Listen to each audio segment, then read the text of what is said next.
নমস্কার বন্ধুরা, আলিয়াস লাভ কিচেনে সবাইকে স্বাগত। আজকে একটা অন্যরকম চিকেনের রেসিপি নিয়ে এসেছি। যদি একঘেয়েমি চিকেন খেতে খেতে আর ভালো না লাগে, বাড়িতে যদি টমেটো থাকে, তবে এই রেসিপিটা একবার বানিয়ে দেখতে পারেন। এই রেসিপিটা রুটি, পরোটা, লুচি, ভাত সবার সঙ্গে কিন্তু খুব সুন্দর যাবে। এটা একটা কোনো স্পেশাল দিনে বানিয়ে দেখবেন, সবার খুব ভালো লাগবে। তবে প্রথমেই বলে রাখি, এই রেসিপিটা প্রথম থেকে শেষ পর্যন্ত দেখবেন। বাড়িরই সাধারণ মসলা কিন্তু অন্যরকমভাবে সম্পূর্ণ ব্যবহার হয়েছে। প্রথম থেকে শেষ পর্যন্ত না দেখলে কিন্তু আপনারা জিনিসটা বুঝতে পারবেন না। তাই ভিডিওটা প্রথম থেকে শেষ পর্যন্ত দেখার অনুরোধ রইল। এটা বানানোর জন্য প্রথমে একটু সাদা তেল আমি গরম করে নিয়েছি। এর মধ্যে দুটো মাঝারি সাইজের পেঁয়াজ আমি খুব মিহি করে কেটে দিয়ে দিলাম। পেঁয়াজগুলো আমি ভেজে নেব। কিন্তু পেঁয়াজগুলো খুব বেশি আমি বাদামি করে ভাজবো না। একটু কালারটা আমার যখন একটু ট্রান্সপারেন্ট হয়ে যাবে, পিঙ্ক কালার হয়ে যাবে, এরকম মতো ভাজলেই আমার মোটামুটি চলবে। খুব বেশি বাদামি করার প্রয়োজন নেই।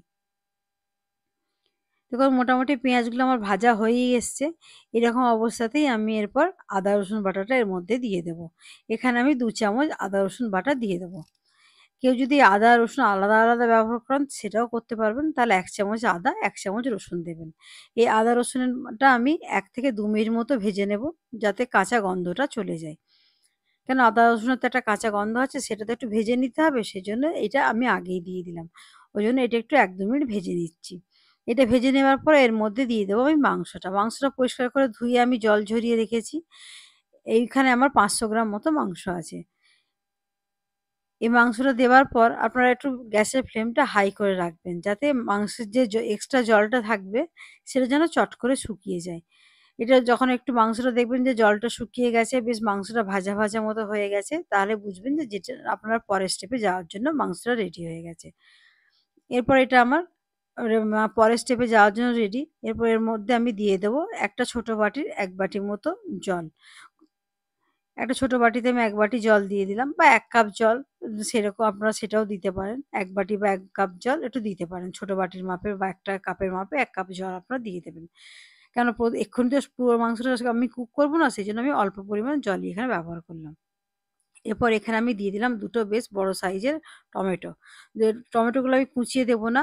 এরকম ২ পিস করে দিয়ে দেবো। বেশ লাল, লাল টমেটোটা দেবেন। তাহলে তরকারির কালারটা কিন্তু বেশ সুন্দর হবে। চেষ্টা করবেন একটু লাল, লাল টমেটো দেওয়ার। দিয়ে এটা ঢাকা দিয়ে আমি ১০-১২ মিনিটের জন্য দিয়ে দেবো। যাতে আমার টমেটোগুলো বেশ ভালো মতো সেদ্ধ হয়ে যায়, আর মাংসটাও আমার ভালো মতো সেদ্ধ হয়ে যায়। এরপর কিছুক্ষণ পর আমি ঢাকাটা খুলে দেখব যে আমার টমেটোগুলো, মাংসটা কিরকম কি সেদ্ধ হয়েছে। দেখুন, দেখেই বুঝতে পারছেন যে টমেটোগুলো সেদ্ধ হয়ে গেছে, কারণ স্কিনগুলো আলাদা হয়ে যাচ্ছে। এবার স্কিনগুলো আমি টমেটো থেকে সরিয়ে নেব একটা। যে আপনারা যেভাবে পারেন সরিয়ে নেবেন। আমি একটা চিমটির সাহায্যে সরিয়ে নিলাম। নিয়ে আমার টমেটোগুলো ভালো করে আমি খুন্তি দিয়ে একটু ভালো করে মিশিয়ে নিলাম মাংসের মধ্যে। এরপর কিছু মসলা এর মধ্যে আমি দেব। কিছু মসলার মধ্যে যেমন ধরুন নুনটা আমি এখনো পর্যন্ত দিইনি। আমি দিয়ে দিলাম স্বাদ মতো নুন। একটা ছোট চামচের ১ চামচ হলুদ, ১ চামচ লঙ্কার গুঁড়ো, এখানে গোলমরিচের ব্যবহার হবে। লঙ্কার গুঁড়োটা কিন্তু আপনারা সেরকম বুঝে দেবেন। এরপর এই মসলাগুলো দেওয়ার পর একটু কিছুক্ষণ আরো রান্না করে নেব। যাতে এই যে দেখুন এক্সট্রা একটা জল বেরিয়েছে, এই জলটা কিন্তু শুকনো হতে দেবেন। এখন কিন্তু গ্যাসের ফ্লেমটা হাই করে রাখবেন, যেন জলটা চট করে শুকিয়ে যায়। এরকম অবস্থাতেই কিন্তু জিনিসটা, এরপরে দেখুন এখানে আমি ১ চামচ গোটা জিরে আর গোটা ধনে একটু হালকা ভেজে নিয়ে সেটা একটু ক্রাশ করে নিয়েছিলাম। আর এখানে ১ চামচ গোলমরিচ একটু ক্রাশ করে নিয়েছিলাম। জিনিসগুলো যেন বেশ একটু গোটা, গোটাও থাকবে, অথচ মানে খুব গোটাও নয়। গুঁড়ো কিন্তু করবেন না। বলেছিলাম না রেগুলার মসলা, অথচ একটু অন্যরকম করে দেব। সেটার জন্যই রান্নাটা কিন্তু অন্যরকম লাগবে। কাঁচাগুলো দেবেন না। এগুলো কিন্তু একটু ভেজে দেবেন। গোলমরিচটা কাঁচা দেবেন, কিন্তু জিরে ধনেটা একটু হালকা ভেজে ক্রাশ করে দেবেন। এরকম অবস্থাতে এই মসলাগুলো দিয়ে দেবেন। দিয়ে এরপর একটু এটা আস্তে, আস্তে নাড়তে থাকবেন। দেখবেন মসলার গ্রেভিটা আপনার একটু ঘন হয়ে আসছে। ঘন হয়ে এলে ওপর থেকে এটা একটু তেল ছাড়তে শুরু করবে। এটা খুব বেশি নাড়বেন না। একটু পাশ, পাশ থেকে নাড়বেন, যাতে মাংসগুলোও ভেঙে না যায়, অথচ আপনার মাংসটা তলায় লেগেও না যায়। বন্ধুরা, যদি আমার রান্নাগুলো আপনাদের ভালো লেগে থাকে, অবশ্যই আমার চ্যানেলটা সাবস্ক্রাইব করে আমার চ্যানেলের পাশে থাকার অনুরোধ রইলো। ভিডিওগুলো লাইক, শেয়ার করবেন। কোনো জিজ্ঞাসা থাকলে অবশ্যই কমেন্ট করবেন। পাশে থাকা বেল নোটিফিকেশনটা অবশ্যই অন করবেন, যাতে আমার আপলোড করা যেকোনো ভিডিও সবার প্রথম আপনার কাছে পৌঁছে যেতে পারে। এর মধ্যে দিয়ে দিলাম আমি ৫০ গ্রাম টক দই। একে প দেখুন, আমি কিন্তু এখানে যখন টক দইটা ব্যবহার করেছিলাম, তখন কিন্তু গ্যাসের ফ্লেমটা আমি অফ করে দিয়েছিলাম। কেন দেখবেন অনেক সময় টক দই ব্যবহার করলে অনেক সময় কেটে যায়। ওইজন্য আমি গ্যাসের ফ্লেমটা সবসময় চেষ্টা করি গ্যাসের ফ্লেমটা অফ করে দিয়ে করার। গ্যাসের ফ্লেমটা অফ করে দিয়ে যখন ভালো করে মিক্স করে নিয়েছি, তারপর আমি আবার গ্যাসের ফ্লেমটা অন করে দিয়েছি। তাতে কি হয়, গা গ্যা টক দইটা কেটে যাওয়ার সম্ভাবনাটা থাকে না। এরপর ওটা মিক্স করে দেওয়ার পর এর মধ্যে আমি দিয়ে দিলাম ১ চামচ মতো গরম মসলার গুঁড়ো। এরপর দেখুন এটা ভালো করে টক দইটা দেওয়ার পর যে কষিয়ে নিয়েছিলাম, মোটামুটি ওইটা আমার কষানো হয়ে গেছে। এটাও ওপর থেকে মোটামুটি তেল ছাড়তে শুরু করে দিয়েছে। তখনই আপনি বুঝতে পারবেন যে এটা আপনার হয়ে গেছে।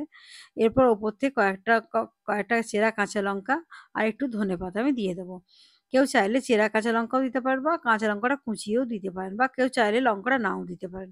কেন গুঁড়ো লঙ্কা দিয়েছি, গোলমরিচ দিয়েছি, যদি ঝালটা যেটা নিজের ইচ্ছে মতো দেবেন।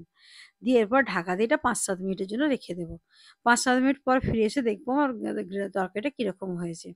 দেখুন ঢাকনাটা খুলে দেখলেই বুঝতে পারবেন যে তেলটা কিরকম ওপরে খুব সুন্দরভাবে ভেসে উঠেছে।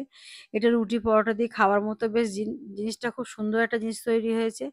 অবশ্যই রিকোয়েস্ট রইলো যে আপনারা বাড়িতে একদিন অবশ্যই বানাবেন। বানিয়ে আমাকে কমেন্ট সেকশনে জানাবেন যে কার কিরকম লাগলো, সেই অপেক্ষায় আমি থাকবো। আজকের ভিডিওটা আমি এখানেই শেষ করছি। আপনারা ভালো থাকবেন, সুস্থ থাকবেন। ফিরে আসবো অন্য একদিন অন্য কোনো রেসিপি নিয়ে।